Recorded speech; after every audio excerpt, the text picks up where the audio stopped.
కౌండిన్య గోత్ర సంకలితుడు ఆపస్తంభ సూత్రుడు పుణ్యుండు శుభగుడైన భీమన మంత్రికి ప్రియపుత్రుడు అన్నయ్య.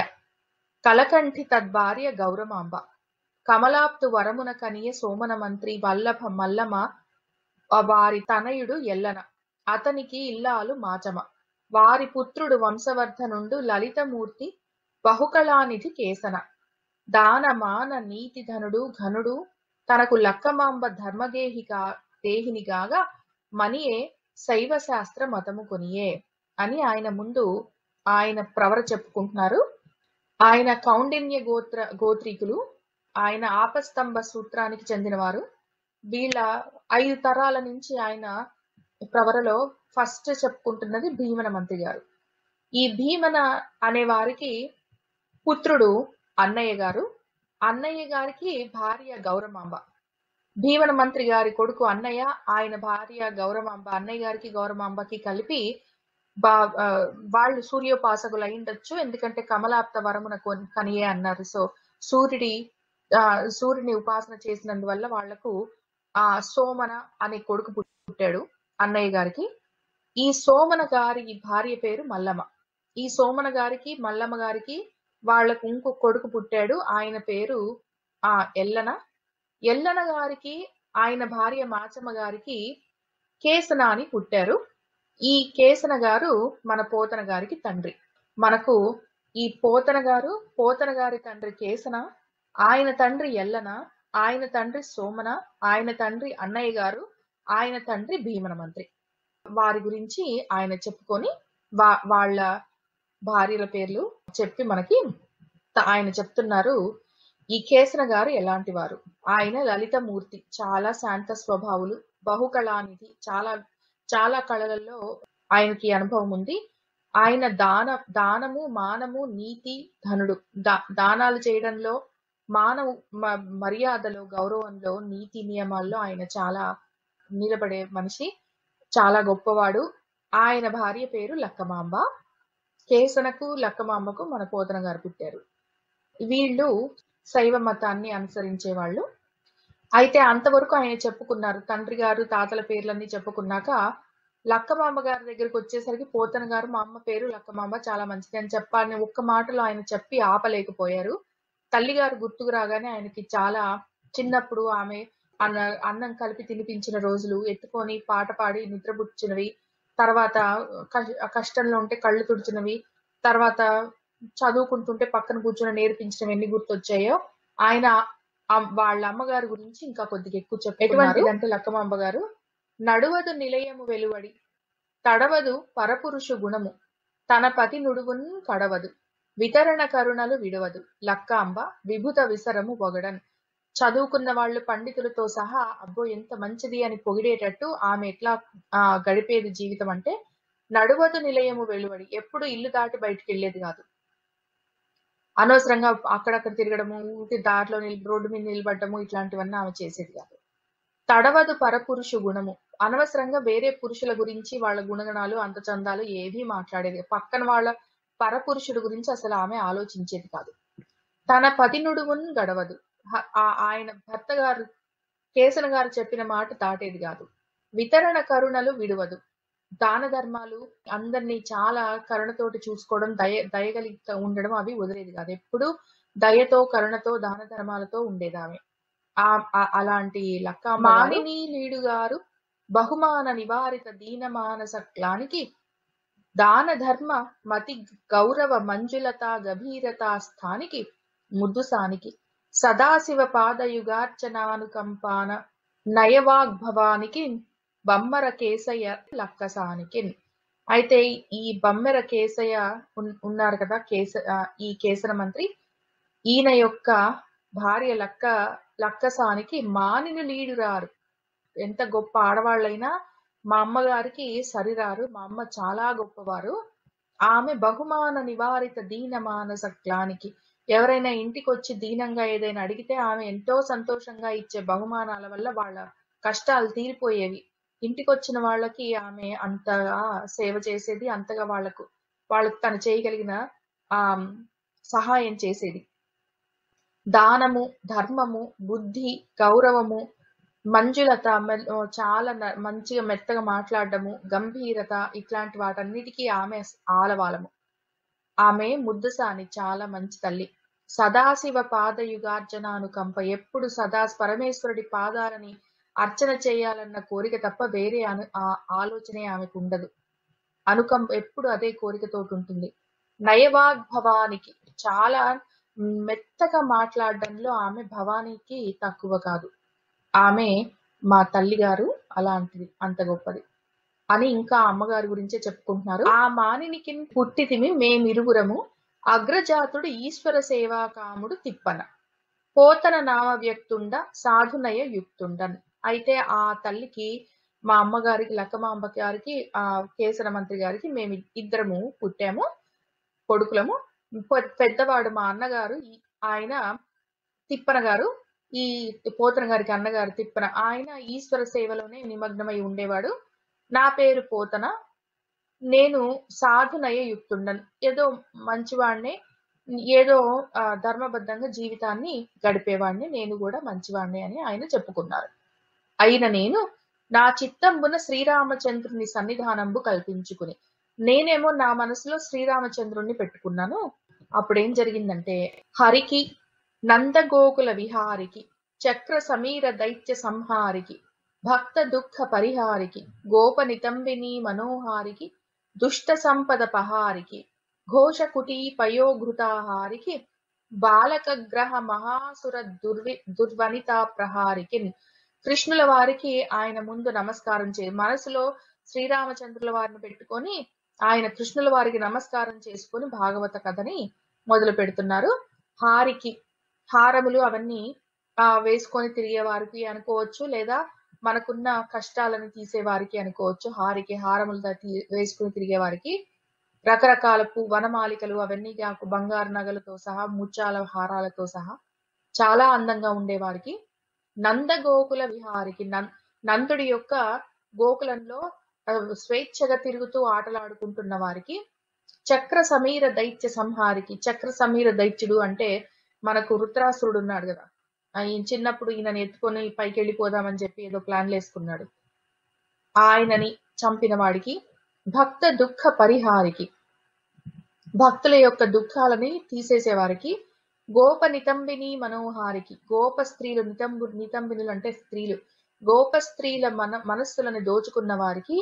దుష్ట సంపద పహారికి, చెడుని ఎవరి దగ్గర ఉన్నా అది తీసేసే వారికి. ఘోష కుటీ పయోఘృతాహారికి, ఘోషము అంటే గొల్లపల్లె, వాళ్ళ కుటీరాల్లో ఉన్న పయస్ అంటే పాలని, ఘృతము అంటే నెయ్యిని ఆయన అపహరించే వారికి. బాలక గ్రహ మహాసుర దుర్వనితా ప్రహారికి, పిల్లలని చంపడమే పనిగా పెట్టుకున్న ఒక అసుర వనితను చంపిన వారికి, పూతనని చంపిన వారి. శీలికి, నీతిశాలికి, వశీకృత శూలికి, బాణహస్త నిర్మూలికి, ఘోర నీరద విముక్త శిలాహత గోపగోపికా పాలికి, వర్ణధర్మ పరిపాలికి, అర్జున భూజయుగ్మ సంచాలికి మాలికిన్, విపుల చక్ర నిరుద్ధ మరీచి మాలికిన్. అయితే ఇంకా కృష్ణుల వారి గురించే చెప్తున్నారు. శీలికి, మహాశీలవంతుడికి, నీతిశాలికి, నీతియే ఆయన మూర్తి. వశీకృత శూలికి, శూలి అంటే మనకు పరమేశ్వరుడు, పరమేశ్వరుడు కూడా ఎప్పుడు మనసులో తలుచుకునేది శ్రీకృష్ణ పరమాత్ముడినే, శ్రీకృష్ణ పరమాత్ముడు ఎప్పుడు తలుచుకునేది మనసులో పరమేశ్వరుణ్ణే. ఆ రకంగా పరమేశ్వరుని వశీకృతం చేసుకున్న వారికి. బాణహస్త నిర్మూలికి, బాణాసురుడి చేతులని తెగకోసిన వారికి. ఘోర నీరద విముక్త శిలాహత గోపగోపికా పాలికి, ఇంద్రుడికి కోపం వచ్చి ఆయనకు ఇంద్రయాగం చేయలేదు గోకులం అని చెప్పి ఆయన పైనుంచి పిడుగుల వాన కురిపిస్తే అప్పుడు ఆయన గోవర్ధన గిరినెత్తి గోప గోపికలందరినీ కాపాడిన వారికి. వర్ణధర్మ పరిపాలికి, వర్ణధర్మాలని చాతుర్వర్ణ్యాలని వాటిని నిలబెట్టిన వారికి. అర్జున భూజయుగ్మ సంచాలికి, అర్జున చెట్లు అంటే మద్ది చెట్లు, ఆయన ఇంటి ముందున్న 2 మద్ది చెట్లని ఆయన కూల్చి శాప విమోచనం కలిగించిన వారికి. మాలికిన్, మాలికలు అవి ధరించి, వనమాలలు అవన్నీ ధరించి చాలా అందంగా తిరుగుతూ ఉండే వారికి. విపుల చక్ర నిరుద్ధ మరీచి మాలికిన్, భారత యుద్ధం జరుగుతున్నప్పుడు అర్జునుడి చేత చచ్చిపోవాలని చెప్పి ఉన్నప్పుడు ఆ చక్రాన్ని వేసి సూర్యుడికి అడ్డంగా ముందే సూర్యాస్తమయాన్ని తయారు చేసిన వారికి నమస్కారము. క్షంతకు కాళియోరగ విశాల ఫణావళి నర్తన క్రియారంతకు ఉల్లసన్ మగధరాజ చతుర్విధ ఘోర వాహిని హంతకు ఇంద్రనందన నియంతకు సర్వచరాచరావళి మంతకు నిర్జితేంద్రియ సమంచిత భక్త జనానుగంతకున్. క్షంతకు చాలా క్షమించగలిగే గుణం కలిగిన వారు. ఆయన క్షమించకపోతే మనం ఎందుకు కాకుండా పోతాం? మనం చేసే పాపాలకి ఎప్పుడో కాలి బూడిదైపోయే భస్మం అయిపోయే వాళ్ళం, మనం బ్రతికి పట్టగట్టగలిగే వాళ్ళం కాదు. ఆయన చాలా క్షమ ఓర్పు కలిగిన వారు. ఆయన ఎన్నో సహిస్తూ ఉంటారు. అందుకే ఆయన్ని సహిష్ణువు అని కూడా పిలుస్తాం మనం. మన విష్ణు సహస్రనామాల్లో కూడా ఆయనకి సహిష్ణు అని పేరుంది. ఆయన అట్లాంటి వారు. అలాంటి క్షంతకు కాళియోరగ విశాల ఫణావళి నర్తన క్రియారంతకు కాళీయుడి విశాలమైన పడగల మీద నర్తనం తాండవం చేసిన వారికి, తాండవం చేస్తూ ఆనందించిన వారికి ఉల్లస మగధరాజ చతుర్విధ ఘోర వాహిని హంతకు ఉల్లసన్ సంతోషంగా మగధరాజు, మనకు జరాసంధుడున్నాడు, ఆ కథ కూడా వస్తుంది చివరన. జరాసంధుడి యొక్క చతుర్విధ సైన్యంతో సహా కలిపి చంపేసిన వారికి ఇంద్రనందన నియంతకు, ఇంద్రుడి యొక్క నందుడు అర్జునుడిని నడిపించిన వాడికి, అర్జునుడి రథాన్ని ఈయన నడిపిస్తూ అర్జునుడిని నడిపించిన వాడికి సర్వచరాచరావళి మంతకు, ప్రపంచంలోని స్థావర జంగమ ఆత్మకమైన సమస్త భూతాలకు నిలయమైన వాడు, రాజైన వాడు, నడిపించేవాడు, రక్షించేవాడికి నిర్జితేంద్రియ సమంచిత భక్త జనానుగంతకు, ఇంద్రియాలను జయించి అదేంటి సమదృష్టితోటి ఉన్న భక్తజనులు ఎవరైతే ఉన్నారో, ఇంద్రియాలను జయించిన వారిని అనుసరించి వెంటే నడిచేవారు అనుగంతకు, అట్లాంటి భక్తుల వెంట నడిచే వారికి భక్త వత్సలుడికి నమస్కారం. న్యాయికి భూసురేంద్ర మృతనందన దాయికి రుక్మిణీ మనస్థాయికి భూత సమ్మత విధాయికి సాధు జనానురాగ సంధాయికి పీతవస్త్ర పరిధాయికి పద్మ భవాండ భాండ నిర్మాయికి గోపికా నివహ మందిర సాయికి శేషసాయికి. న్యాయికి, న్యాయమే ఆయన, న్యాయస్వరూపుడు ఆయన. అట్లాంటి వాడికి భూసురేంద్ర మృతనందన దాయికి, శ్రీకృష్ణ పరమాత్ముడి యొక్క గురువు గారి కొడుకు పాపం చచ్చిపోతే చిన్నప్పుడే ఆయన బాధపడుతూ ఉంటే, ఈయన శ్రీకృష్ణ పరమాత్ముడు ఆయనకి గురు దక్షిణగా చచ్చిపోయిన గురుపుత్రుణ్ణి యమలోకం నుంచి తీసుకొని వచ్చి ఇచ్చి గురువు గారు సంతోషించేట్టు చేశారు. ఆ కథ కూడా వస్తుంది మనకి. ఆయనకి రుక్మిణి మనస్థాయికి, రుక్మిణీదేవి మనస్సుల్లో స్థానం కల్పించుకొని ఎప్పుడు అక్కడే ఉండేవారికి, భూత సమ్మత విధాయికి, భూతాలు అన్ని ప్రాణికోటికి సంతోషం కలిగించే వారికి, సాధు జనానురాగ సంధాయికి, సాధు జనులకి అనురాగం కలిగించే వారికి, పీత వస్త్ర పరిధాయికి, పచ్చటి పట్టుబట్టలు కట్టుకున్న వారికి, పద్మ భవాండ భాండ నిర్మాయికి, పద్మ భవాండము అంటే బ్రహ్మదేవుడు, బ్రహ్మాండము అంటే బ్రహ్మాండాలన్నిటినీ నిర్మించే వారికి, గోపికా నివహ మందిర యాయికి, గోపికల యొక్క మందిరాలలో తిరిగే వారికి, శేషసాయికి, ఆదిశేషుడి మీద పడుకుని ఉండేవారికి అని చెప్పి సమర్పితంబుగా సర్వం శ్రీ కృష్ణార్పణమస్తుగా నేను ఆంధ్రంబున రచయింపన్పూడిన శ్రీ మహాభాగవత పురాణంబునకున్ కథా ప్రారంభం ఎట్టిదనినా. ఈ రకంగా శ్రీకృష్ణార్పణంగా నేను రాసుకుంటున్న ఈ మహాభాగవత పురాణానికి కథ ఎట్లా స్టార్ట్ అయిందంటే అని ఆయన ఇప్పుడు కథలోకి మనము ప్రవేశిస్తాం. విశ్వజన్మస్థితి విలయంబులెవ్వని వలన ఏర్పడునో అనువర్తనమున వ్యావర్తనమున కార్యములందు అభిజ్ఞుడై తాన రాజగుచు చిత్తమున చేసి వేదంబుల అజునకు విదితములు గావించే ఎవ్వడు బుధులు మోహింతురో ఎవ్వనికి ఎండమాముల నీట కాచాదులన్ అన్యోన్య బుద్ధి తాను అడరునట్లు త్రిగుణ సృష్టి ఎందు దీపించి సత్యము భంగి తోచునో స్వప్రభా నిరస్త కుహకుడెవ్వడో అతని కోరి చింతించదన్ అనగున్ సత్యున్ పరునిన్ అనుదినంబు. నేను పొద్దస్తమానము ఎప్పుడు తలుచుకునేది ఎవరి గురించి, కోరిచింది ఎవరి గురించి నేను ఎప్పుడు అదే పనిగా ఆలోచిస్తుంటానంటే, అనగుడు.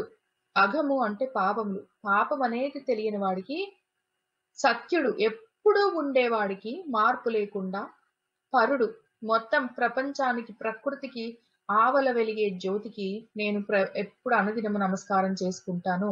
ఆ పరాశక్తి ఎవరంటే, విశ్వ జన్మ స్థితి విలయంబులెవ్వని వలన ఏర్పడునో, విశ్వం యొక్క పుట్టుక, అది నిలబడి ఉండడం, రక్షింపబడము, విలయమైపోవడము ఎవరి వల్ల జరుగుతూ ఉంటుందో ఆ పరతత్వము అనువర్తనమున వ్యావర్తనమున కార్యములందభిఘ్నుడై, ఆ కలిసి ఉండడము, వేరై ఉండడము, ఆ అనుకూలంగా ఉండడము, వ్యతిరేకంగా ఉండడము అనే పనుల చేత ఆయన ఎన్నో రకాల కార్యాలు చేయగలిగిన వాళ్ళలో ఆయన తెలిసినవాడు.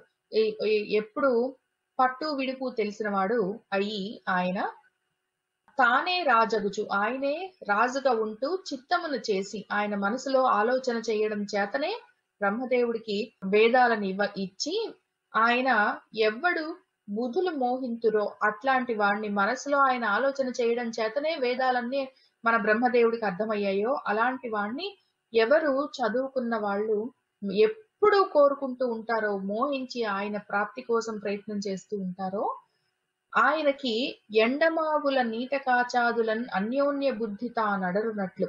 ఎండమావులలో, నీళ్లల్లో, లేకపోతే గాజు సామాన్లలో కనిపించినట్టే అనిపిస్తుంది కానీ అసత్యంగా కనిపించే ఈ ప్రపంచం అయితే ఎలా ఉందో, అది త్రిగుణ సృష్టి. మన ప్రపంచం మన కళ్ళకు కనిపించే ప్రకృతి త్రిగుణాత్మకమై తయారై ఉంటుంది మనకు సత్వరజస్తమో గుణాల వల్ల.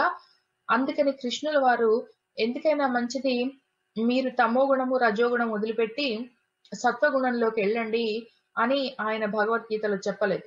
ఆయన మూడు వదిలేసి సత్వరజస్తమో గుణాలన్నిటినీ వదిలేసి దాటిపో అనే చెప్పాడు ఆయన. ఈ త్రిగుణాలు మనకు బంధాలు కలగజేస్తాయి. ప్రకృతిలో ఉండడానికి అవి కారణం. మనం ప్రకృతిలో ఉండడానికి అవి మనకు కారణం. కాబట్టి ఈ త్రిగుణాల సృష్టి అంతా ఎట్లా ఉంటుందంటే, ఎండమావుల్లో, నీళ్లల్లో, గాజుల్లో, గాజు వస్తువుల్లో కనిపించేవి సత్యంగానే బాగా క్లియర్ గా, చాలా షార్ప్ గా, క్లియర్ గా, కరెక్ట్ ఉన్నట్టే కనిపిస్తాయి కానీ యాక్చువల్ గా అవి సత్యం కావు.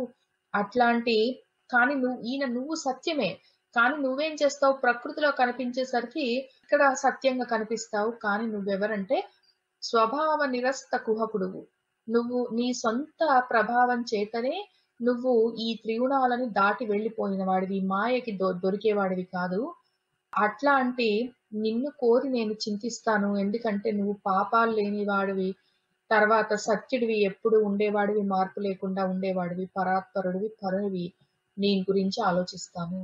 ఇట్లు సత్యం పరం ధీమహి అను గాయత్రి ప్రారంభమున గాయత్రి నామ బ్రహ్మ స్వరూపంబై మత్స్య పురాణంబులోన గాయత్రిని అధికరించి ధర్మ విస్తరంబును రుద్రాసుర వధంబును ఎందు చెప్పన్బడునో అదియే భాగవతము అని పలుకుటం చేసి ఈ పురాణంబు శ్రీ మహాభాగవతంబన ఒప్పుచుండు.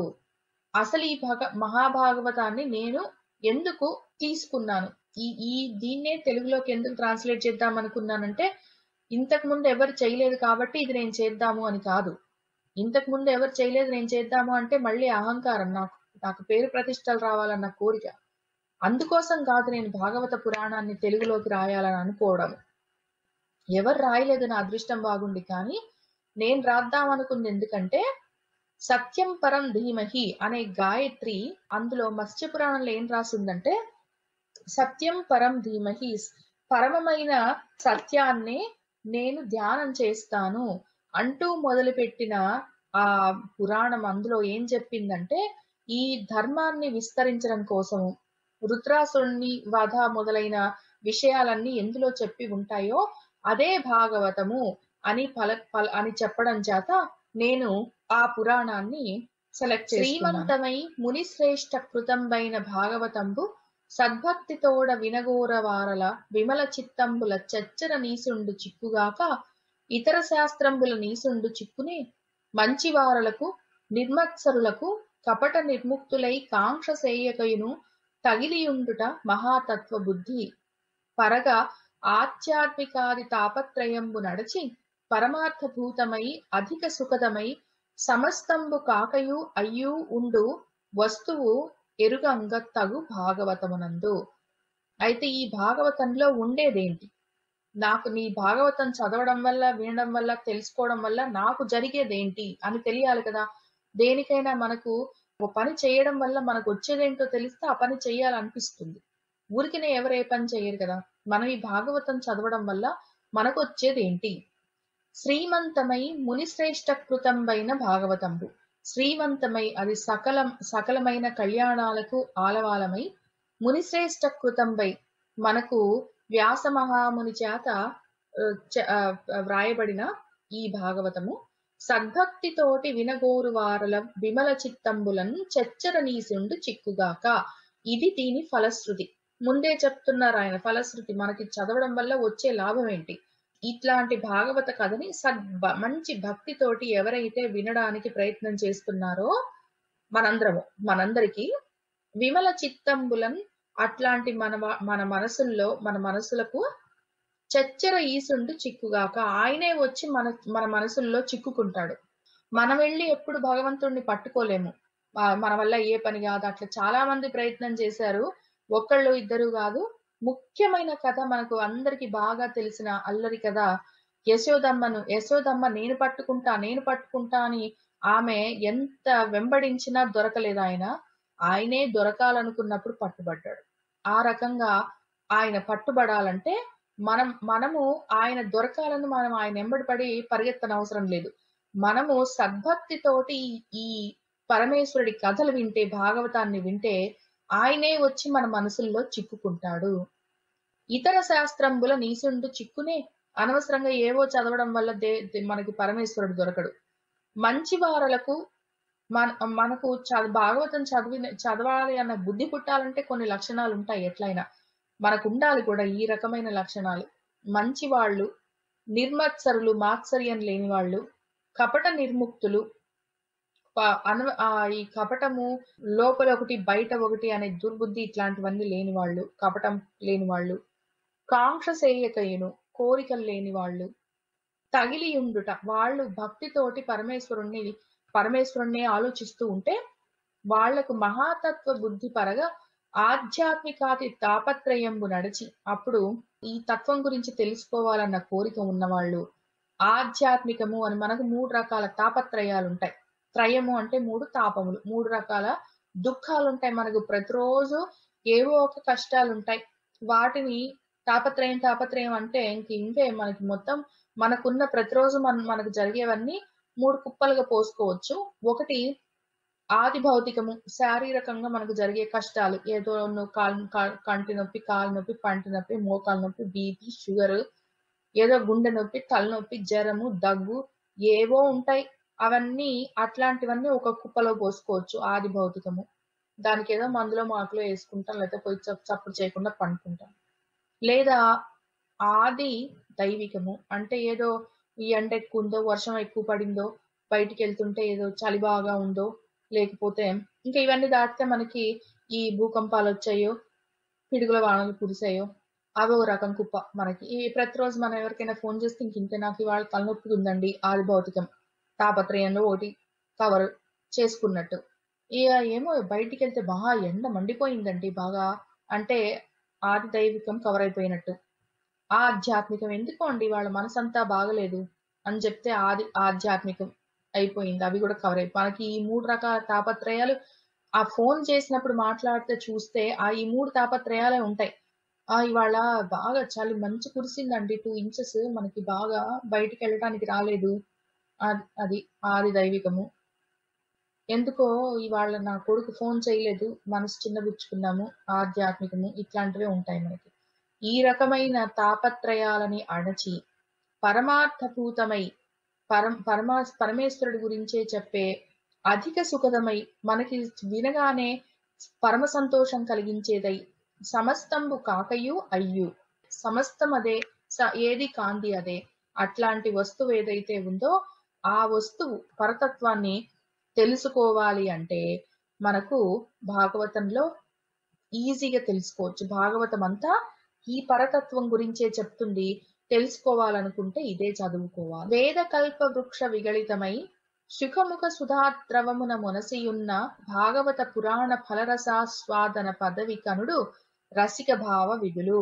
ఇప్పుడు కూర్చొని చదువుకుంటున్న మనందరికీ పోతన గారు డైరెక్ట్ గా మాట్లాడుతున్నారు మనతో, మనకే చెప్తున్నారు. ఆయన ఏం చెప్తున్నారంటే మనందరికీ రసిక భావ విధులు. రసికులందరూ కూర్చొని వినండి, నేను చెప్తున్నాను ఈ కథ. ఇది వేద కల్ప వృక్ష విగళితమై, వేదము అనే కల్పవృక్షానికి పండిన పండు బాగా పండి కిందికి జారింది, విగళితమైంది, జారింది. ఈ పండు భాగవతం అనే పండు వేదం అనే కల్పవృక్షానికి కాసి పెరిగి పెద్దదై పండి కింద రాలింది. ఆ పడ్డదాన్ని శుకుడు అనే వాడు దాన్ని తీసి మనకి అది కొరికాడు. ఆయన నోట్లో పడి అది ఇంకా మొనసి ఉంది, బాగా ఇంకా ఎక్కువ నిండిపోయింది. ఆ సుధాద్రావంతో, అమృతంతో నిండిపోయింది. అసలే అది వేదం అనే కల్పవృక్షం మీద నుంచి పడ్డ పండు బాగా పండి రసాలు ఊరుతుంది. ఇంకా పైగా శుకుడి నోట్లో పడి అది ఇంకా అమృతత్వాన్ని తెచ్చుకుంది. ఎందుకు ఆయన నోట్లో నుంచి బయటకు వచ్చింది మరి మనకి భాగవతము ఆయన చెప్తూ ఉంటే. అట్లాంటి భాగవతము మనసి ఉన్న నిండిపోయి సుధాద్రవంతో అమృతంతో నిండిపోయి ఉన్న ఈ భాగవత పురాణము అంటే పురము నవం, పుర ప్లస్ నవ అని కలిపితే పురాణము. చాలా పాతదైనా కూడా ఎప్పుడు కొత్తగా ఉండే ఈ పురాణమైన భాగవతము అనే ఫలరసాన్ని ఆస్వాదించాలన్న కోరికతోటి ఆ పరమపదాన్ని సాధించడానికి మనకి ఇదే దారి. మీరు రసికులందరూ చదువుకోవడానికి కూర్చున్నారు, నేను చెప్పడానికి ప్రయత్నం చేస్తాను. ఆయన పరమేశ్వరుడు చెప్పించినంత, రామచంద్రమూర్తి నా మనసులో పలికించినంత, వివిధ వరుల వల్ల విన్నంత, కన్నంత, తెలియవచ్చినంత నేను చెప్తాను మీకందరికీ అని చెప్పి ఆయన మనకు చెప్పి ఇప్పుడు కథలోకి వెళ్తున్నారు. నైమిసారణ్యం ఎట్లా ఉంది అంటే, పుణ్యంబై మునివల్లభ గణ్యంబై కుసుమ ఫల నికాయోత్థిత సాత్పుణ్యమై నైమిసాఖ్యారణ్యము నుతింపతగున్ అరణ్యంబులలోన్. ఇది పుణ్యఫలమైనది. నైమిసారణ్యం చాలా పుణ్యస్థలము. ఇది మునివల్లభ గణ్యంబై, మునుల్లో శ్రేష్ఠులు కూడా దీన్ని చాలా మంచిది అని గణిస్తూ ఉంటారు. వాళ్ళ చేత పొగడబడినదై.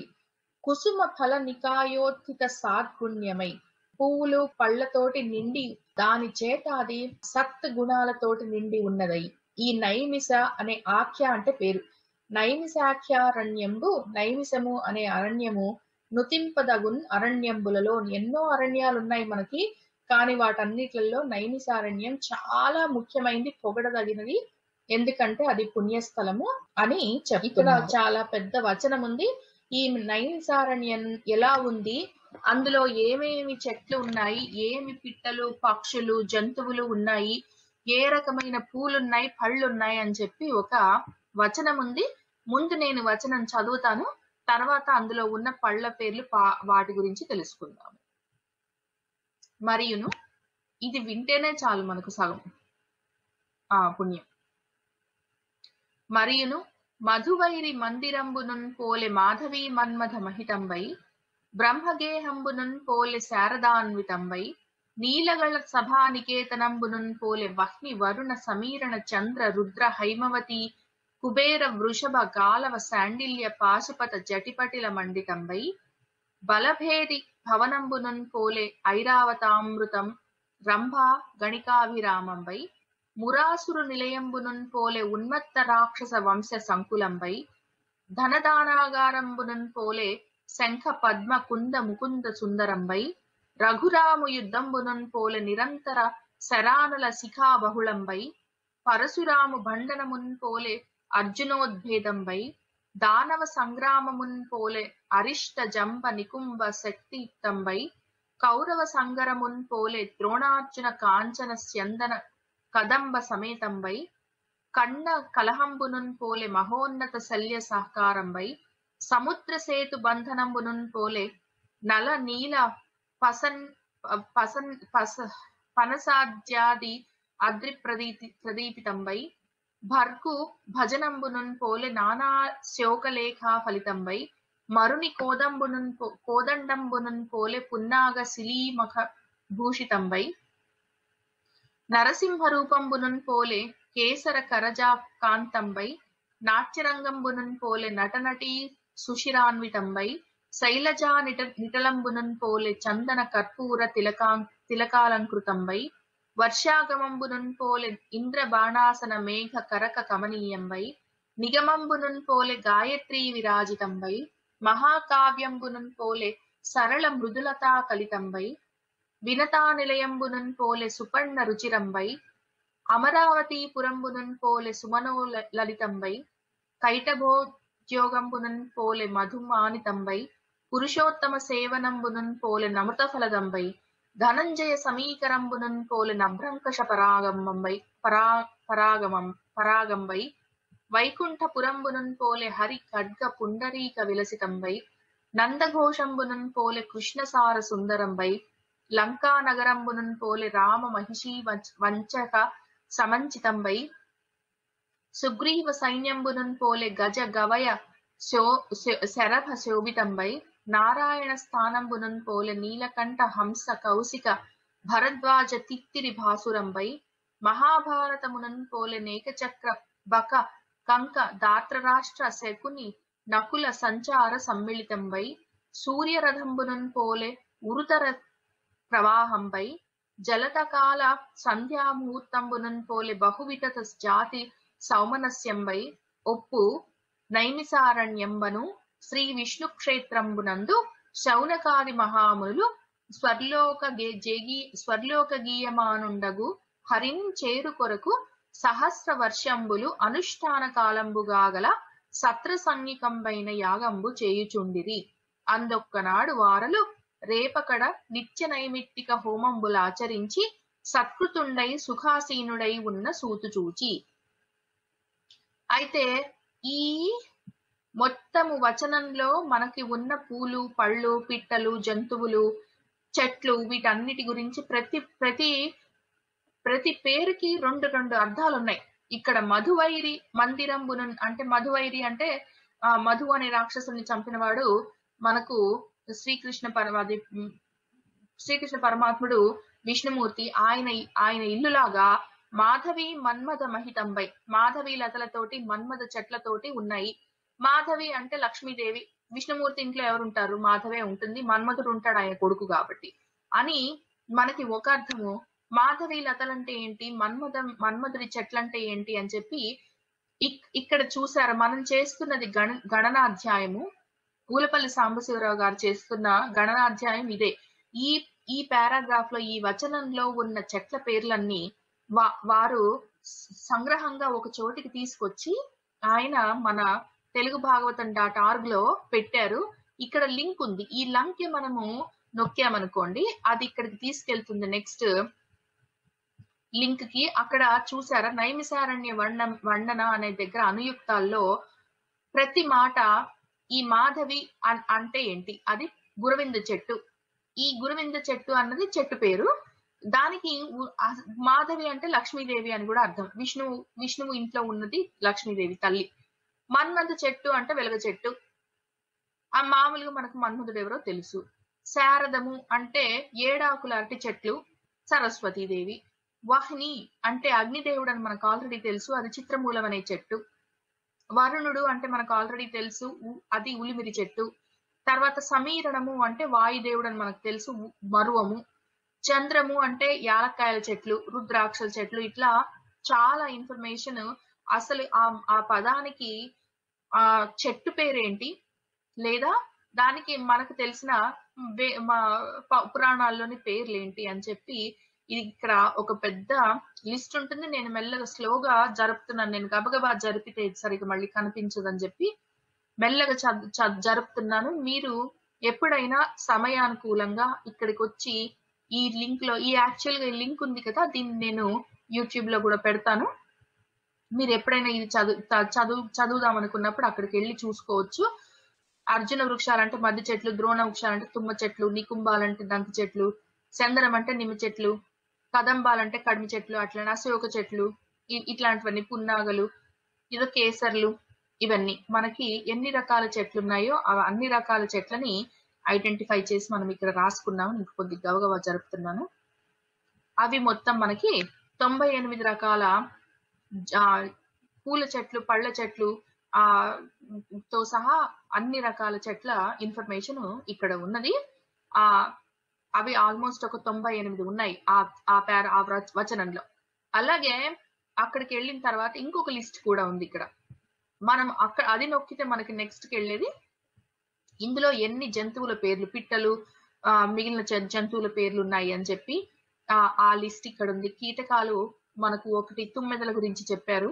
జంతువులు మనకి ఒక 11 రకాల జంతువులు, ఏనుగులు, ఏదో ఖడ్గమృగాలు, దున్నపోతులు, బెబ్బుళ్ళు, సింహాలు అట్లాంటివి. జలచరాల శంఖాల గురించి చెప్పారు. పక్షుల గురించి ఒక 10 రకాల పక్షులు, హంసలు. యాక్చువల్ గా హంసలు 2 సార్లు ఉన్నాయి ఇక్కడ, 9, 10 అది కొద్దిగా మనం చూసుకోవాలి. ఇవన్నీ రకరకాల పక్షుల పేర్లు. చెట్లు, ఈ చెట్ల పేర్లు అన్ని ఆల్రెడీ ఇంతకు ముందు 98 రకాల చెట్ల పేర్లు, పూలు పళ్ళు అవన్నీ వచ్చాయి. మళ్ళీ ఇక్కడ స్పెషల్ గా ఎన్ని రకాల చెట్లు, 66 పేర్లు ఉన్నాయి చెట్లవి. ఇన్ని రకాల 66 రకాల చెట్లు, పూలు, పండ్లు, జంతువులు, పిట్టలు, వాటన్నిటితో ఉన్న ఆ అందమైన, సుందరమైన, పుణ్యప్రదమైన తీర్థ స్థలాన్ని గురించి, నైమిసారణ్యం గురించి మనం తెలుసుకోవడమే మనకు సగము పాపాలను తీసేయడానికి కారకమవుతుంది. అలాంటి నైమిసారణ్యానికి నమస్కారం చేసుకొని మనము ముందుకు వెళ్దాము. అప్పుడు ఏమైందంటే శౌనకాదులు అక్కడ కూర్చొని ఆయనని ప్రశ్నలు అడుగుతున్నారు. ఇది మనకు స్టోరీ ఎట్లా స్టార్ట్ అవుతుందంటే,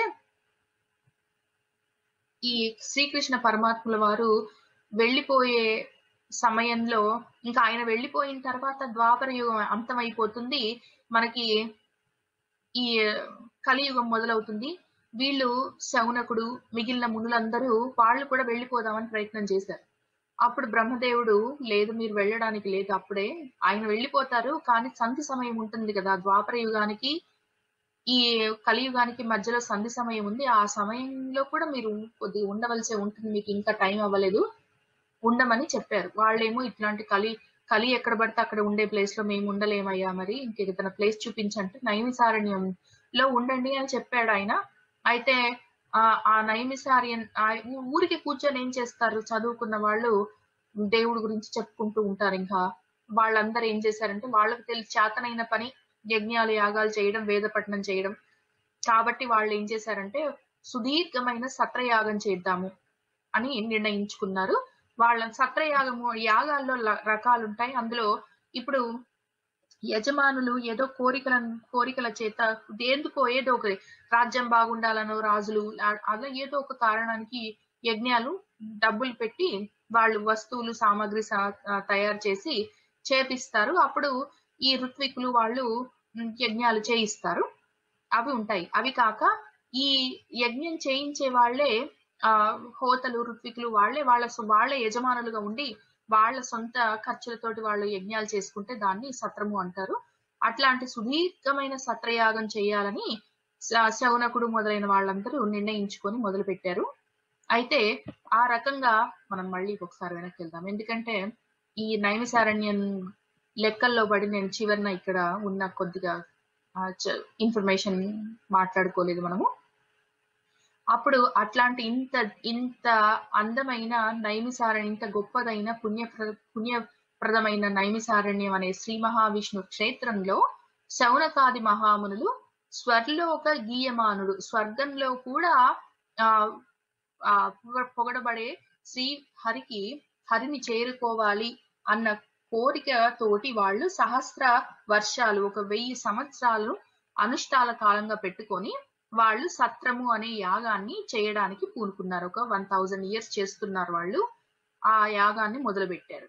ఆ యాగం చేస్తున్నప్పుడు మధ్యలో పొద్దున లేచి అనుష్ఠానాలు అవన్నీ చేసి యాగానికి చేయవలసిన పనులన్నీ చేసి యాగం చేసి మళ్ళీ కొద్దిగా సమయం ఉన్నప్పుడు వాళ్ళు భోజనాలు అవి చేసి కూర్చుంటారు కదా, మళ్ళీ మధ్యాహ్నం, మళ్ళీ సాయంత్రం అట్లా చేస్తారు.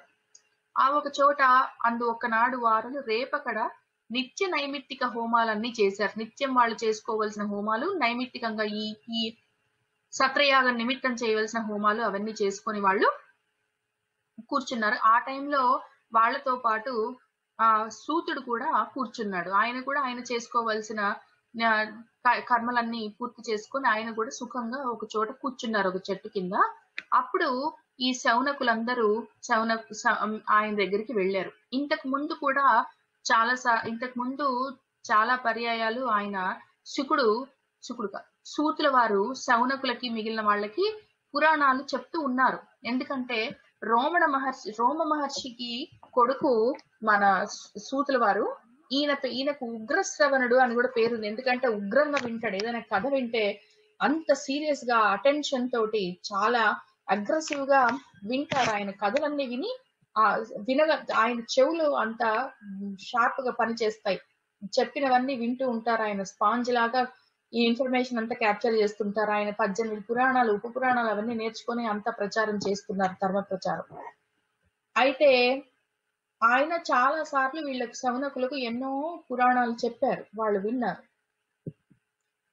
అందుకనే ఆయన దగ్గర ఆయన ప్రశాంతంగా కొద్దిసేపు కూర్చోగానే వీళ్ళు ఆయన దగ్గరికి వెళ్ళి కథ చెప్పమని అడుగుతున్నారు. ఆ తాపసులు ఇట్లన్నది: వినీతున్ విజ్ఞాన ఫణిత నిఖిల పురాణ వ్రాతున్ నుతహరిగుణ సంఘాతున్ సూతున్ నితాంత కరుణోపేతున్.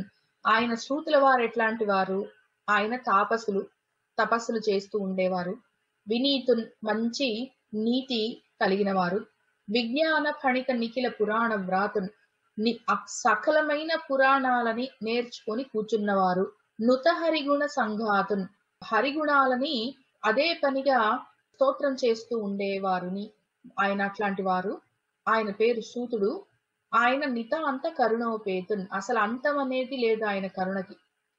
ఇప్పుడు కథ చెప్పాలంటే కూడా అన్ని పురాణాలు అదే పనిగా మొదటి నుంచి చివరి దాకా చెప్తూ ఉండాలంటే నోరు నొప్పి పుడుతున్నా కూడా, దుఃఖం కలుగుతున్నా కూడా, ఎంత భగవంతుడి గురించి చెప్పుకున్నా శరీరానికి క్లేశం కలుగుతుంది. అయినా కూడా ఆయన వెనుకాడకుండా అడిగినది తెలిసినంత వరకు ఆయన చెప్తూనే ఉంటారు. ఇప్పుడు ఏం చెప్తానులే, నేను తర్వాత చెప్తాను, కొద్దిగా నాకు వేరే పని ఉంది అనడము, లేకపోతే నాకు ఇప్పుడు అంత తలనొప్పి పుడుతుంది, నోరు నొప్పి పుడుతుంది, కడుపు నొప్పి పుడుతుంది అనడము, ఇట్లాంటివేవి ఆయన పట్టించుకోకుండా అడిగిందే తడవుగా ఆయన భగవంతుడి గురించి చెప్తూ ఉండేవారు. ఎందుకు చెప్తారంటే నితాంత కరుణతోటి, అంతం అనేది లేని కరుణ కాబట్టి మన మీద ఆయన చెప్తూ ఉంటారు. అట్లాంటి సూతుడి దగ్గరికి వచ్చి వీళ్ళు సమతంతొల్లి పురాణ పంక్తులు ఇతిహాస శ్రేణులున్ ధర్మశాస్త్రములున్ నీవ ఉపన్యసింపుదువు. వేదవ్యాసమూర్ఖుల్ మునుల్ సుమతుల్ సూచినవెన్ని అన్నియున్ తోచున్ నీమదిన్ తత్ప్రసాదంబునం చేసి ఎరుంగ నేర్తువు సమస్తంబున్ బుధేంద్రోత్తమ. సమతం తొల్లి, ఇంతకు ముందు పురాణాలు, ఇతిహాసాలు, ఇవన్నీ ధర్మశాస్త్రాలు ఇవన్నీ మాకు చెప్పావు. పురాణాలు అంటే పురాతనమైనవైనా ఎప్పుడు కొత్తగా ఉండే మనకు మొత్తం 18 పురాణాలు, 18 ఉప పురాణాలు ఇచ్చారు వ్యాసుల వారు. ఇతిహాసాలు, ఇతిహాసం ఇది ఇలాగ జరిగింది అని మనకు చెప్పే హిస్టారికల్ స్టోరీస్, మహాభారతము, రామాయణము అట్లాంటివి, ఎన్నో ధర్మశాస్త్రాలు అవన్నీ నువ్వు మాకు చెప్పావు. వేదవ్యాస ముఖ్యుల్ మునుల్ సుమతుల్ చూసినవన్నీ అన్నియును తోచున్ని మదిన్. వేదవ్యాసుడు మొదలైన ముఖ్యులందరికీ, మునులందరికీ, అట్లాంటి వాళ్ళందరికీ ఎన్ని విషయాలు తెలుసో నీకు అన్ని విషయాలు తెలుసు. వాళ్ళ మనసుల్లో ఉన్నవన్నీ నీకు అర్థమవుతాయి, నీకు తెలుస్తాయి. తత్ప్రసాదంబునం చేసి, అందుకని ఎరుంగ నేర్తువు సమస్తంబునం, నీకు తెలియని విషయం లేదు, నీకు అన్ని విషయాలు తెలుసు. బుధేంద్రోత్తమ, చదువుకున్న వాళ్ళల్లో గొప్ప వాళ్ళైన దాంట్లో గొప్ప ప్రియ శిష్యులకు పరమ రహస్యములు తెలియ పలుకుదురు. అచల స్థిర కళ్యాణం వెయ్యది పురుషులకు నిశ్చయించి బోధింపు తగన్. అయితే గురువులు ప్రియ శిష్యులకి ఎందుకు ఇవన్నీ నేను మీకు చెప్పాలి అంటే చెప్పవలసే వస్తుంది. మరి గురువులు అన్న వాళ్ళు ప్రియ శిష్యులకి పరమ రహస్యాలన్నీ చెప్పరా? మరి అందులో ఇప్పుడు మాకు నువ్వు చెప్పవలసింది ఎట్లాంటిదంటే అచల స్థిర కళ్యాణం వెయ్యది. అచలమైనది అంటే ఎప్పుడు స్థిరంగా ఉండి, మాకు కదలకుండా ఉండి, కళ్యాణములు మంగళములు కలిగించేది, పురుషులకు అటువంటి మంగళములు కల్పించేది ఏదైతే ఉందో అది మాకు అర్థమయ్యేలాగా చెప్పు అని. మన్నాడవు చిరకాలము కన్నాడవు పెక్కులైన గ్రంథార్థంబుల్ విన్నాడవు వినదగినవి ఉన్నాడవు పెద్దలొద్ద ఉత్తమ గోష్ఠిన్. నన్నే ఎందుకు అడుగుతున్నారయ్యా, మీకు ఇంకెవరు దొరకలేదా అని అడగకుండా వీళ్ళే చెప్తున్నారు. మన్నాడవు చిరకాలము, ఒబ్బో ఎంతో కాలంగా ఉన్నవాడివి, చాలా పెద్దవాడివి. పన్నాడవు పెక్కులైన గ్రంథార్థంబుల్. ఎన్నో గ్రంథాలని వాటి అర్థాలతో సహా తెలుసుకొని కూర్చున్నావు. విన్నాడవు వినదగినవి. వినవలసిన విషయాలు ఏవేవి ఉన్నాయో అన్ని తెలుసుకున్నవాడివి. ఉన్న అడవు పెద్దలొద్ద. పెద్దవాళ్ళ దగ్గర తిరుగుతావు నువ్వు. పెద్దవాళ్ళు ఎక్కడెక్కడ ఏమేమి జరుగుతున్నాయో తెలుసుకుంటావు. ఇప్పుడు పోయి సుఖమహాముని పరీక్షిత్కి కథ చెప్తుంటే ఈయనళ్ళు అక్కడ కూర్చొని తెలుసుకున్నాడు. అట్లా చేస్తుంటాడు ఈయన. పెద్దవాళ్ళు ఎక్కడెక్కడ పెద్ద విషయాలు భగవంతుడి గురించి చెప్పుకుంటూ ఉంటారో అక్కడికి వెళ్ళి కూర్చొని వింటూ ఉంటాడు ఆయన.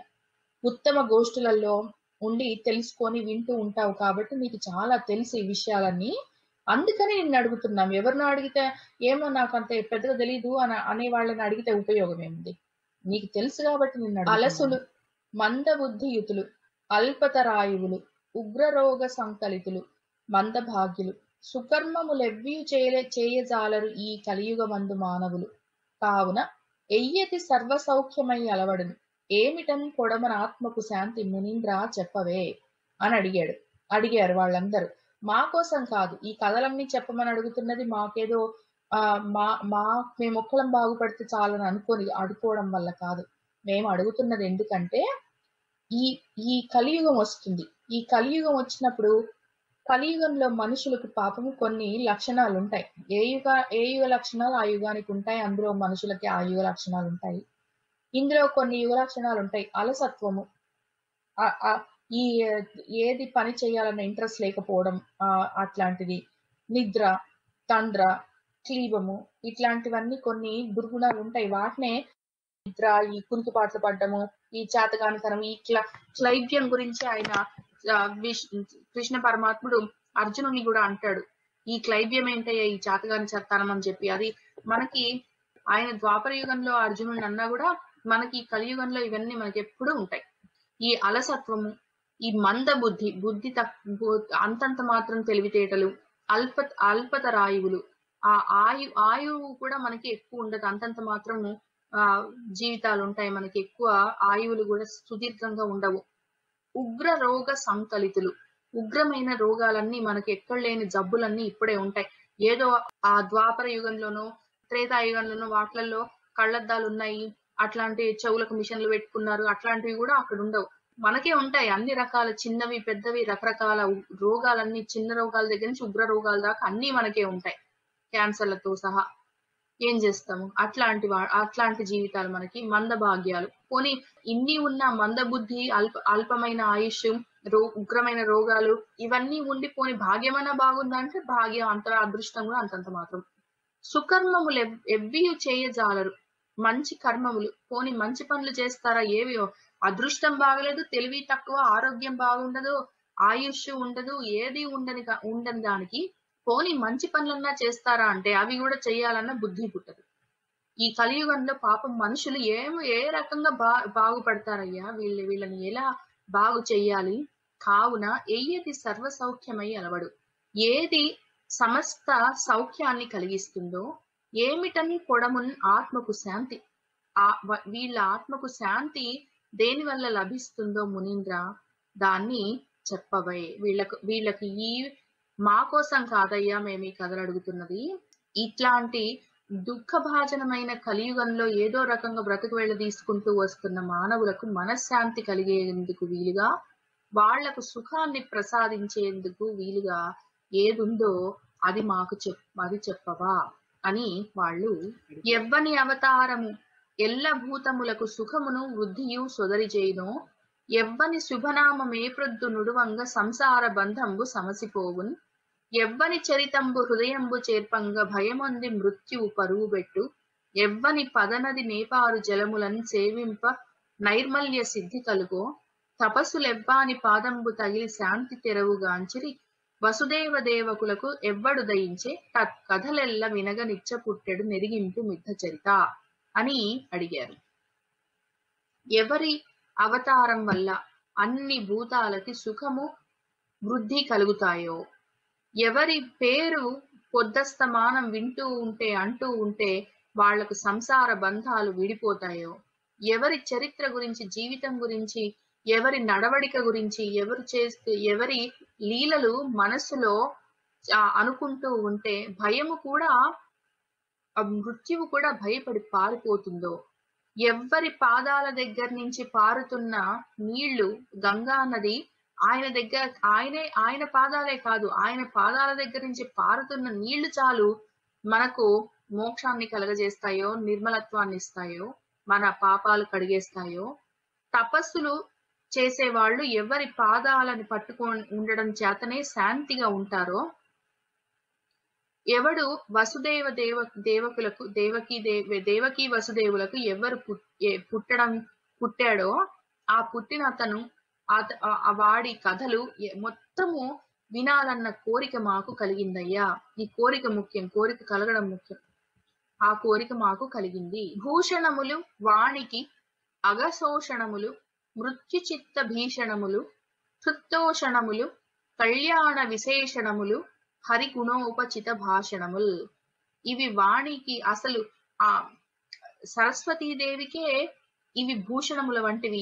ఈ కథలు, కృష్ణుడి యొక్క కథలు సరస్వతీదేవికే భూషణముల వంటివి. అఘశోషణములు పాపాలని ఎండగట్టేవి. మృత్యుచిత్త భీషణములు మృత్యువుకే మనసు భయపెట్టేవి. హృత్తోషణములు మన హృదయాలని సంతోష పెట్టేవి, పుష్టి కలిగించేవి.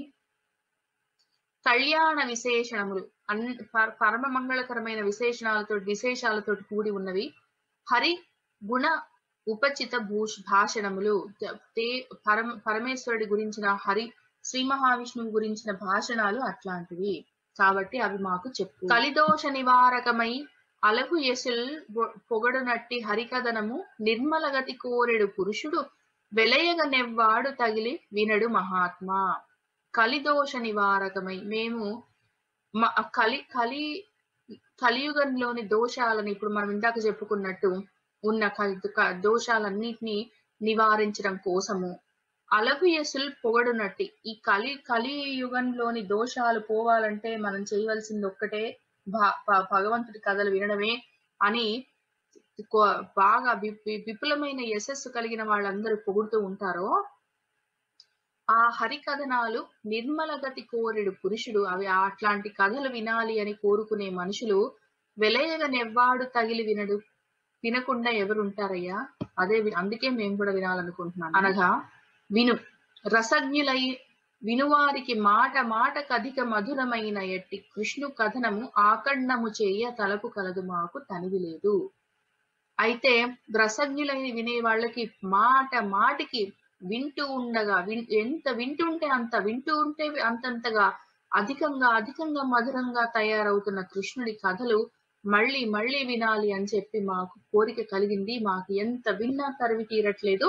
కాబట్టి మాకు మాట మాటకు అధికంగా మధురంగా ఉన్న ఈ కృష్ణుడి కథ మాకు చెప్పు, మా తనివి తీరేటట్టు చెప్పు, మాకు తనివి తీరట్లేదు. వరగోవింద కథా సుధారస మహావర్షోరు ధారా పరంపరలం కాక బుధేంద్ర చంద్ర ఇతరోపాయానురక్తిన్ ప్రవిస్తర దుర్దాంత దురంత దుస్సహ జనుస్సంభావితానేక దుస్తర గంభీర కఠోర కల్మష కనద్దావానలం పారునే. కాబట్టి ఈ శ్రేష్టమైన గోవింద కథలు అనే సుధారసం, అమృతం అనే గోవిందుడి కథలనే అమృత వర్షం ధారాపాతంగా పడితే గాని ఈ వేరే మనకి ఎట్లాంటిది ఈ కనత్తావానలం మనకున్న మండుతున్న ఈ ఆ కార్చిచ్చు ఆ గోవిందుడి కథలనే అమృత ధారల చేతనే ఆరుతుంది గాని వేరే వాటికి ఆరదు. ఈ కార్చిచ్చు ఎట్లాంటిది అంటే అది ప్రవిస్తరము, చాలా విస్తారమైంది. దుర్దాంతము అంటే ఏ మాత్రం అణచడానికి వీల్లేనిది. దురంతము ఆ అంతం అనేది లేనిది. దుస్సహము సహించలేనిది, సహించడానికి చాలా కష్టమైంది. జనుస్సంభావితము అది జన్మ పుట్టినంత చేతనే మనకి ఇన్ని కష్టాలు వస్తాయి. ఇవన్నీ అట్లాంటి కష్టాలతో కూడినది. దుస్తరము తరింపదు, మేము మా అంతట మేము దాటలేనిది. గంభీరము చాలా లోతైనది. కఠోరము చాలా కఠినమైనది. కల్మషము ఆ పాపాలతోటి కూడుకొని ఉన్నది. అట్లాంటి ఈ అట్లాంటి దావానలము లో మేము చిక్కుకొని ఉన్నాము. అది ఇతరోపాయానురక్తిని వేరే ఉపాయాలతోటి ఇంకేదన్నా వేరే దారుందా, ఇందులోంచి ఎట్లన్నా బయటపడడానికి అని ప్రయత్నం చేస్తే అనవసరము, వేరే దారి లేదు, ఇదొక్కటే దారి. గోవిందుడి కథలనే అమృతము వర్షంలాగా ధారాపాతంగా కురిస్తే గాని ఈ ఈ మంట ఆరదు. హరినామ కథన దావానల జ్వాలచే కాలవే ఘోరాఘ కాననములు, వైకుంఠ దర్శన వాయు సంఘంబుచే తొలగవే భవదుఃఖ తోయదములు, కమలనాభజ్ఞాన కంఠీరవంబుచే కూలవే సంతాప కుంజరములు, నారాయణ స్మరణ ప్రభాకర దీప్తి తీరవే షడ్వర్గ తిమిరతలు, నళిన నయన భక్తి నావచే కాక సంసార జలధి దాటి చనగరాదు, వేయునేల మాకు విష్ణు ప్రభావంబు తెలుపవయ్య సూత ధీ సమేత అని అడిగారు. వాళ్ళు ఏమని అడిగారంటే, హరినామ కథన దావానల జ్వాలచే, హరినామము ఆయన కథలు అనే దావానలము రగులుకుంటే గాని ఈ ఈ మొత్తం అడవిలాగా పెరిగిపోయిన ఘోరమైన అఘములు పాపరాశి కాలిపోదు. ఆ అడవిలాగా అల్లుకొని పోయి ఉన్న ఈ మా పాపరాశులన్నీ పోవాలంటే, తగలబడి పోవాలంటే పరమేశ్వరుడి కథలనే దావానలం జ్వాలలొక్కటే, మా కార్చిచ్చొక్కటే వాటిని కాల్చేయగలదు. వైకుంఠ దర్శన వాయు సంఘంబుచే తొలగవే భవ దుఃఖ తోయదములు, మాకు దుఃఖము అనే ఈ మేఘాలు మొత్తమే ముసురుకొని ఉన్నాయి మా జీవితాల్లో. అవి వైకుంఠుణ్ణి చూడగలిగితే మనసులో ఆ వైకుంఠుణ్ణి చూడగలము కలిగిన ఆ గాలి ఈ మాకున్న దుఃఖాలనే మా మనసుని ఆవరించుకొని ఉన్న ఈ దుఃఖాలనే మేఘాలు కొట్టుకొని పోతాయి. కమలనాభజ్ఞాన కంఠీరవంబుచే కూలవే సంతాప కుంజరములు, ఈ మాకు సంతాపాలనే అడవులు, సంతాపాలనే ఏనుగులు పెరిగిపోయి మమ్మల్ని తొక్కేస్తున్నాయి. ఈ మా కష్టాలనే ఏనుగులు మమ్మల్ని తొక్కుతుంటే వాటిని కూల్చడానికి మాకు కమలనాభ ధ్యానము అనే, ఆయన ధ్యానం చేయడము అనే సింహం ఉంటే గాని ఈ ఏనుగులని మేమేమి చేయలేము. నారాయణ స్మరణ ప్రభాకర దీప్తి తీరవే షడ్వర్గ తిమిరతతులు, మాకు షడ్వర్గాలు, అరిషడ్వర్గాలు ఉన్నాయి, ఒకటి 6 ఉన్నాయి. షట్ అంటే 6 రకాల శత్రువులు ఉన్నారు మాకు, కామ క్రోధ లోభ మోహ మద మాత్సర్యాలని. ఈ 6 రకాల దుఃఖాలు మాకు తిమిరాల్లాగా, చీకట్లలాగా మమ్మల్ని రాత్రుల్లాగా కమ్ముకొని ఆవరించి ఉన్నాయి. అవి పోవాలి, తొలగిపోవాలి అంటే మాకు నారాయణుడు అనే స్మరణ వల్ల, ఆ నారాయణుని స్మరించడము అనే సూర్య కిరణాల వల్ల తప్ప ఈ చీకట్లు మాకు మాసిపోవు. నళిన నయన భక్తి నావచే కాక సంసార జలధి దాటి చనగరాదు, ఈ సంసారం అనే సముద్రాన్ని దాటాలంటే మాకు పరమేశ్వరుడి మీద మాకున్న భక్తి అనే నావ తప్ప వేరే దారి లేదు. 1000 మాటలు మేము ఇంకెన్ని మాటలు చెప్పినా ఒకటే, ఎన్ని మాటలు చెప్తే మాత్రమేమి, మాకు విష్ణు ప్రభావంబు తెలుపు, మాకు శ్రీకృష్ణుడి కథలు చెప్పు, పరమేశ్వరుడి కథలు చెప్పు. మేము ఎందుకు అడుగుతున్నామని ఎంతకని చెప్తాము, 1000 మాటలు ఎందుకయ్యా, మాకు పరమేశ్వరుడి కథలు చెప్పు అని అడిగారు. మరియు కపట మానవుండును గూఢుండునైన మాధవుండు రామసహితుండై అతిమానుషంబులైన పరాక్రమంబులు చేసెనట, వాని వివరింపుము. కలియుగంబు రాగలదని వైష్ణవ క్షేత్రంబున దీర్ఘసత్ర నిమిత్తంబున హరికథలు విననెడగలిగి నిలిచిదిని దైవయోగంబున. మాకు ఈ ఆలోచన రావడం కూడా దైవానుగ్రహం వల్లే కలిగింది ఈ ఆలోచన. లేకపోతే మామూలుగా అంత వాళ్ళకి ఇంత వాళ్ళకి అసలు దేవుడి కథలు వినాలన్న ఆలోచన కూడా రాదు. ఏమోనండి పనులున్నాయండి, ఏమో పిల్లలకి ఎగ్జామ్స్ ఉన్నాయండి, అబ్బో మాకు కుదరదండి, సాయంత్రం పనులున్న మా ఇంటికి ఎవరో వస్తారండి, లేకపోతే పొద్దునైతే ఆఫీస్కి వెళ్ళాలండి, లేకపోతే ఏదో ఇట్లాంటి కారణాలన్నీ చెప్తారు. కనీసం ఏదో ఒక టైంలో కొద్దిసేపు కూర్చొని మనం వింటున్నట్టు వినాలన్న కోరిక కూడా చాలా మందికి కలగదు. ఆ కోరిక కలగడానికి కూడా మనం పూర్వజన్మలో చేసుకున్న పుణ్యము, దేవుడి అనుగ్రహము 2 ఉంటే కానీ పరమేశ్వరుడి గురించి తెలుసుకోవాలన్న కోరికే కలగదు అసలు ఫస్ట్. తర్వాత కపట మానవుడు, ఈ నిజంగా ఆయన మనిషా కాదు, యాక్షన్ చేస్తున్నాడు. ఆయన గూఢుడు, అందరిలో రహస్యంగా ఉండేవాడు. ఆయన మాధవుడు లక్ష్మీదేవి భర్త శ్రీ మహావిష్ణువు బలరాముడితో పాటు కలిసి ఆయన అతిమానుషంబులైన పరాక్రమాలు, మనుషులు చేసే పరాక్రమాలు చూడ్డానికి, యాక్షన్ చేయడానికి మానవుడిగా పుట్టిన ఆయన మానవాతీతమైన పరాక్రమాలన్నీ, గొప్ప గొప్ప కార్యాలన్నీ చేశాడని విన్నాము. వాటన్నిటిని విపులంగా చెప్పు, మాకు క్లియర్ గా చెప్పు. కలియుగం వస్తుందని తెలిసి ఈ వైష్ణవ క్షేత్రంలో, ఈ నైమిసారణ్యంలో మీరు దీర్ఘ సత్రం చేసుకోవడానికని అందరం ఇక్కడికి చేరాము. మాకు హరికథలు వినాలన్న కోరిక దైవానుగ్రహం వల్ల కలిగింది. అందుకని ఆ కథలు నువ్వు మాకు చెప్పు. మా అదృష్టానికి నువ్వు ఎదురుగా ఉన్నావు కాబట్టి అన్ని తెలిసిన వాడివి. విష్ణు కథలు ఎక్కడ చెప్తున్నా వెళ్ళి విని వస్తూ ఉంటావు, తెలుసుకుంటూ ఉంటావు. చెప్పడంలో నేర్పు కలిగిన వాడివి. అందుకని అందరు పురాణాలు చెప్పలేరు, నువ్వు చెప్పగలిగిన వాడివి కాబట్టి మాకు చెప్పు, విందామని మాకు ఆశగా ఉంది సూత అని వాళ్ళు చెప్తారు. జలరాశి దాట కోరెడి కలము జనులు కన్నదారు కాంచిన భంగిన్ కలిదోషహరణ వాంఛా కలితుల మగు మేము నిన్ను కంటిని సూత. మా అదృష్టం బాగుండి నువ్వు మాకు కనిపించావయ్యా. జలరాశి దాట కోరెడి కలము జనులు, కలం అంటే పడవ. పడవలో ఉన్న జనులు సముద్రాన్ని దాటాలి అంటే, లేదా నదిని దాటాలంటే వాళ్ళు ఏం చేస్తారు, కన్నదారుణ్ణి వైపు చూస్తారు. పడవ నడిపేవాడు ఎక్కడున్నాడా అని చూస్తారు. ఎందుకంటే పడవ నడిపేవాడి దగ్గర ఓ పడవ ఉంటుంది, దాన్ని ఎక్కించి